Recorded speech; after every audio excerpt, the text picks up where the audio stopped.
फरवरी में 27 फरवरी से होलाष्टक आरंभ हो गया है।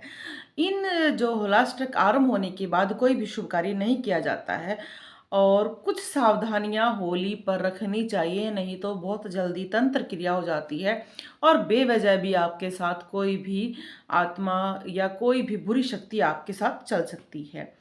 कहते हैं कि होलिका जो है वो भी एक नेगेटिव शक्ति ही थी, क्योंकि होलिका एक राक्षसी थी।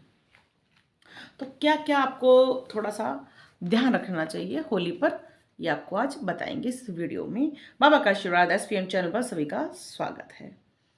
होली पर होलिका दहन के समय नेगेटिविटी शक्ति सक्रिय रहती है, लोग तंत्र भी करते हैं, इसलिए बहुत सारी जो महिलाएं हैं श्रृंगार करके होलिका दहन देखने जाती हैं, वो इस बात का ध्यान रखें कि बाल खुले ना रखें। अगर आपने बाल खुले रखे हैं तो सर पर पल्लू रख ली।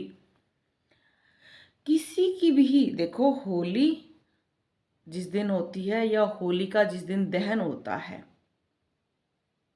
तो आपको किसी के दी भी सफ़ेद वस्तु नहीं खानी चाहिए। बर्फ़ी, दही, खीर नहीं खानी चाहिए। अगर आप खाते हो तो 3 बार थोड़ा सा उसमें उंगली डालकर मेरे इष्ट देव को अर्पित, मेरे कुल देवता को अर्पित और मेरे सभी देवताओं को ये अर्पण, उसके बाद वो आप खा सकते हैं। गीले वृक्ष को काटना नहीं चाहिए।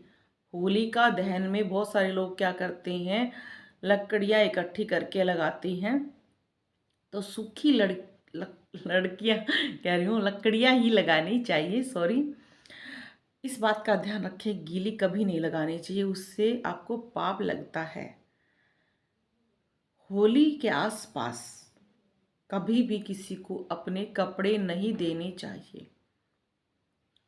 अगर आप किसी को अपने कपड़े दे रहे हैं और तो उस पर पहले गंगा जल का छिड़काव करें, ताकि आपकी जो ओरा है, आपकी खुशबू है, वो उस कपड़े से निकल जाए। होली के आसपास आप जो आपकी प्रिय महिलाएं हैं, नंद हैं या बूढ़ी स्त्रियां हैं, उनको आप कपड़े दान कर सकते हैं। पर अपने पहरे हुए कपड़े अगर कोई आपसे मांग रहा है या आप दान कर रहे हैं, तो उन पर पहले गंगा जल छिड़क कर फिर उनको दान कर सकती हैं। होली पर मीठे पकवान जरूर बनाने चाहिए, भगवान को अर्पित करने चाहिए। अगर किसी की शादी हुई है और पहली होली है, तो उस लड़की को होली का दहन नहीं देखना चाहिए। इस बात का उन्हें ध्यान रखना चाहिए। होली पर शुभ जो कार्य हम करते हैं वो देखकर ही करने चाहिए। होलाष्टक तक जो लग जाता है और होलिका दहन तक वो कार्य नहीं कर सकते हैं। सूर्य अस्त होने के बाद होली नहीं खेलनी चाहिए, उससे पहले पहले आप खेलें।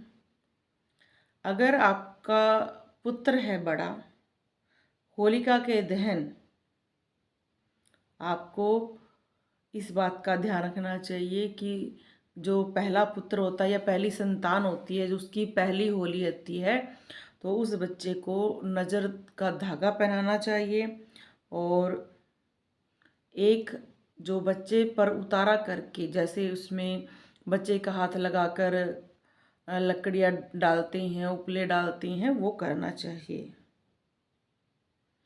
होली पर लड़ाई झगड़ा नहीं करना चाहिए, मदिरा का पान नहीं करना चाहिए। शिव और विष्णु भगवान को गुलाल ना लगाएं। उसका देखो कारण क्या होता है कि शिव और विष्णु भगवान को अगर आप मानते हैं, तो हमसे जो बड़े होते हैं, हम ज़्यादातर उनके चरणों को गुलाब लगाते हैं। तो अगर आप भगवान को, अगर आपके घर में लड्डू गोपाल है तो उसको रंग लगा सकते हैं, पर अगर आपके घर में बाके बिहारी है तो सबसे पहले हम उनके चरणों में लगाएंगे, फिर बाद में हम उनको गुलाल लगाएंगे। मासिक धर्म होने पर होलिका की पूजा नहीं करनी चाहिए, नहीं उसके पास जाना चाहिए, क्योंकि मासिक धर्म में क्या होता है कि हम एक पॉजिटिविटी थोड़ी हमारी कम हो जाती है, नेगेटिविटी बढ़ जाती है। और मासिक धर्म के टाइम घर से अगर हो लिया तो बाहर नहीं निकलना चाहिए, क्योंकि बहुत जल्दी प्रेत बाधा हो जाती है। इन बातों, देखो बात छोटी छोटी हैं पर ये हमारे लाभदायक हैं।